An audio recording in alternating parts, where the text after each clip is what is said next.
ఒక చిన్న గ్రామంలో చాలామంది పేదరికంలో జీవించేవారు. వారికి ఆహారం, బట్టలు, మందులు కూడా సరిపడేవి కాదు.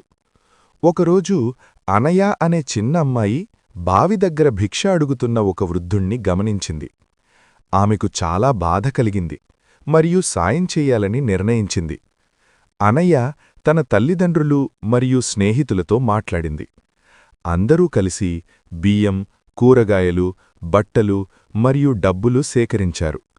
ప్రతి ఆదివారం పేద కుటుంబాలకు ఆహారం పంచి పిల్లలను పాఠశాలకు వెళ్లేలా సహాయం చేశారు. క్రమంగా గ్రామం మారడం మొదలైంది. ప్రజలు సంరక్షణ పొందుతున్నామనే భావనతో ఆశాభావంగా మారారు. దయ మరియు ఐక్యత వల్ల పేద గ్రామం కూడా బలంగా, ఆనందంగా మారుతుందని అనయ నేర్చుకుంది.